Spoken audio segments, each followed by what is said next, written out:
the New 80s Revolution with Jason Nupp, a one-and-all show full of fun where anything can and does happen. Pickups, fan mail, toy reviews, camping with the New 80s Revolution Jr. Whatever the heck else does not fit into a specific category, Jason covers it right here, folks. And now, the host of the New 80s Revolution, Jason Nupp.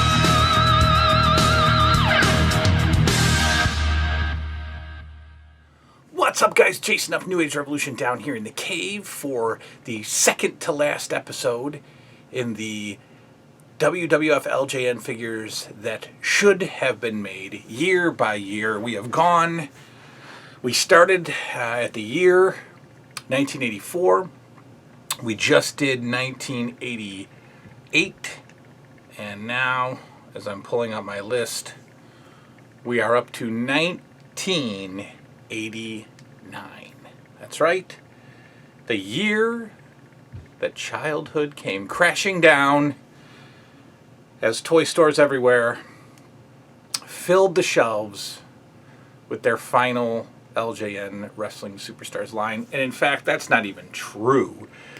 Toy stores near me, nothing in my area even had the Black Series. Nothing. I never saw a black carded figure in stores. I never saw a 1989 figure in stores ever. Toys R Us, all the department stores, never.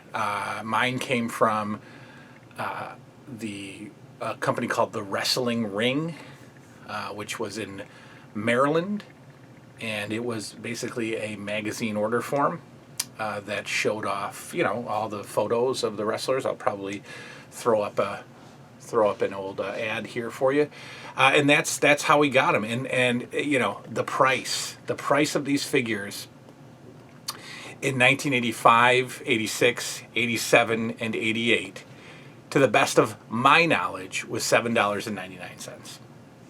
That's the number that sticks out in my head, $7.99.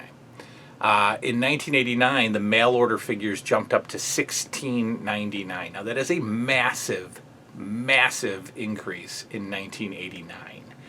Massive increase.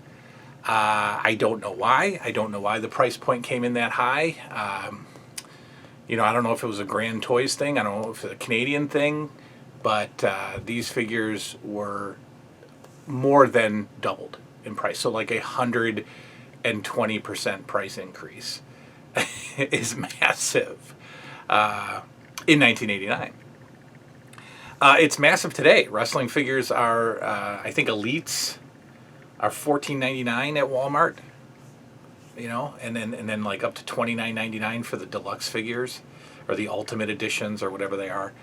But in 1989, $16.99 caused me to only be able to pick out two for Christmas that year, and I ended up with Haku and the Big Boss Man. So we all know the figures that were scheduled to be made. We know that there was a Demolition Smash, that there was a Bad News Brown, that there was a Brother Love. The rumor of the Bushwhackers was going to be next, and I think and then maybe probably some repaints if the line had continued, because Black Cards were putting out very strange, not repaints, but re-releases on Black Card. I mean, we were getting Hacksaw Duggan on Black Card. We were getting Randy Savage, Adrian Adonis. Very, very strange re-releases that are now total grails in the LJN carded world. A blue carded LJN Adrian Adonis is, in my world, $100 figure. A black carded LJN figure, Adrian Adonis, is like $1,000 plus, and you don't even see them. So how could I even tell you how much it is? But anyway, so I don't know. So so those are the figures that were teased. Barbarian, of course, to complete the Powers of Pain. So when I made my list, I was obviously not going to, add those guys because they were already supposed to be made. So I have come up with the 1989 figures that never were. And the first one I've got on the list is definitely would have been made in 1990 when he, really skyrocketed to stardom. And I could have included him in 1990 as well, but I put him on the 89 list. We're going with Mr. Perfect, Kurt Hennig. And I was so I'm 45 now. I was about 45 when I learned that his last name was not Henning, Henning, but indeed Hennig, Hennig. Yeah. Mm-hmm. I just found that out. Mm-hmm. And so, obviously, Kurt Hennig, Mr. Perfect, would have made a fantastic LJN figure, as he is one of the best wrestlers of all time, Kurt Hennig. And, certainly deserved a figure. Got 2 Hasbro figures, one yellow and one with a different outfit, yellow and blue. And then, some classic superstars, and I think Mattel has made it Mr. Perfect, but an LJN Mr. Perfect would have been absolutely perfect. Also, in 1989, I think a very large, polka-dotted Dusty Rhodes LJN could have, should have, would have been awesome. We've seen lots of customs, very poor customs. I'm sorry to any of you who have made this, but they take a Adrian Adonis figure and they simply they put a black and white or black and yellow polka dot outfit on an Adrian Adonis, still with the hand up, still with the lips pierced, still with the purple eye makeup around the eye. Boom, there's your Dusty Rhodes. Not great. But I think a proper, well-done Dusty Rhodes with that big, bulky, King Kong Bundy style body. Maybe obviously the LJNs always did brand new molds for their figures, so you can't say what figure would have made a great Dusty, because they would have made a brand new figure.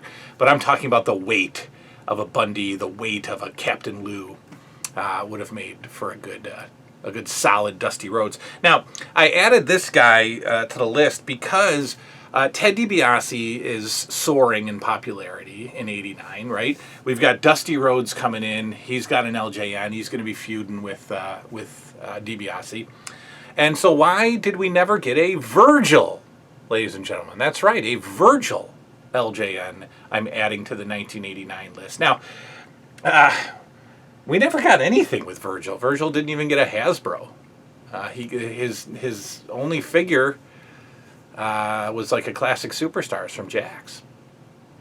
But I think a Virgil LJN would have been all right, to go with the $1 Million Man. Maybe Virgil comes with the $1 Million belt. I don't know. But I would have wanted the Virgil in bodyguard gear, not that silly red and white, candy striper outfit that he wore as a wrestler. I would have wanted a bad guy Virgil to go with my $1 Million Man. And I'm sure Virgil today could benefit from, maybe some of the residuals from a LJN figure. Just saying. Number 4 on the list, the good old, the mainstay, the guy who's, been working for Vince since '83, and I think just recently stopped, the Brooklyn Brawler, ladies and gentlemen. We talked about the Red Rooster in 1988, so let's go ahead and add a Brooklyn Brawler figure for 1989. Definitely a character upgrade for Steve Lombardi. Probably a little bit more money, some more exposure, and a chance to win. Steve Lombardi was just your constant job guy until they came up with a weird idea to just repackage him. And again, that kind of stuff. Ow! Oh, got a sciatica going today, and if I move wrong, I just get a bolt of electricity up my leg. Whew, that was a good one. That's another thing that confused me as a kid, and I might do the top 5 things about wrestling that kind of blew my mind as a kid, that I questioned. And one of them, and I think we just covered this in like 88 or 87 was a guy is constantly losing on TV. You know, we know who Steve Lombardi is. We know that he's lost, you know, every match.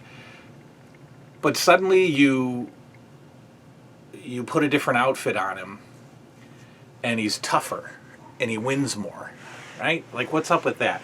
And I guess as a kid, you can say, well, Bobby Heenan is managing him, so Bobby Heenan is teaching him how to win. I guess we could do that.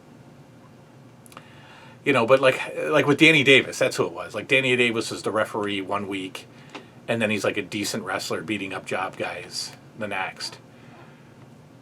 You know, how does that happen? And how does the Brooklyn Brawler suddenly start winning just because they give him a cigar and, you know, like a dirty leather hat? I don't know, but that's wrestling. And that's how great it is.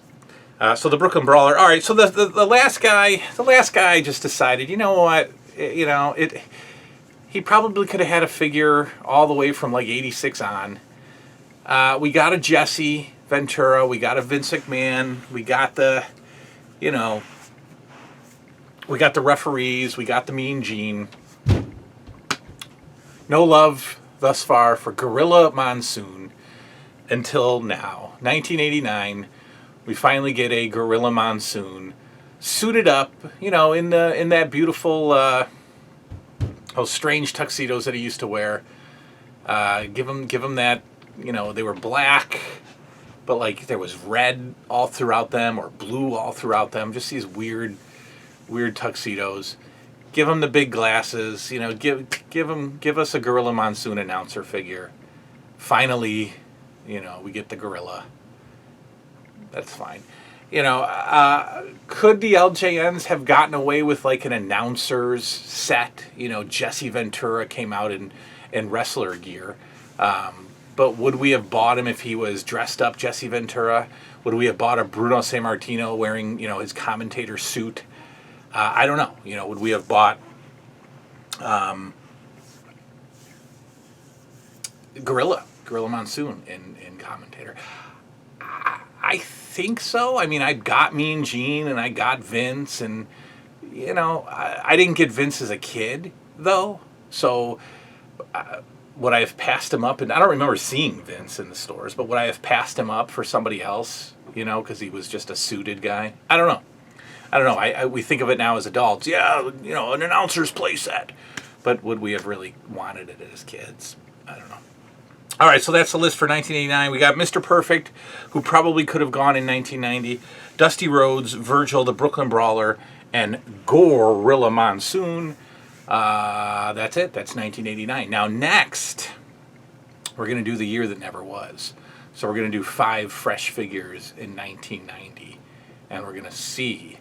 We're going to end it there. I'm not going to do 91. I'm not going to go on any further because then we start talking about like Doink the Clown and Razor Ramon, and I don't want to do those. So we're just going to do 90, and we're going to end it there. And maybe do an LJN or an AWA, maybe one show on AWA figures that could have been made, like logical, realistic ones. You know, I'm not just going to name off 20 guys in the AWA. So maybe we'll do a Remco one, like one series that should have been made. But we'll close this out in 1990. A couple of fun things tomorrow. This hopefully will go up today, Monday, July 5th. Tomorrow, I'm heading out to Heroes Hideout in the mall to do a little tour of that store for you and introduce you to, you know, the guy who's running that store. Wait till you see that. Big surprise coming there. I was thrilled. And hopefully that turns into something else that maybe we'll talk about. I don't know. No spoilers. And then we'll do some other stuff. You know, we'll. I want to return to Vintage Horror Night on the Vintage Horror Show VHS, and I want to. This will be an outdoor version of that. So we'll be doing some grilling, and then some chilling with a chiller movie. Anyway, we'll do that. July 17th, I'm going to be at the Heroes Hideout in Albany as Liam finally gets to meet his first wrestler. He gets to meet Darby Allin at the Albany Heroes Hideout. And then we're going to stay a night in Albany, so that'll be cool.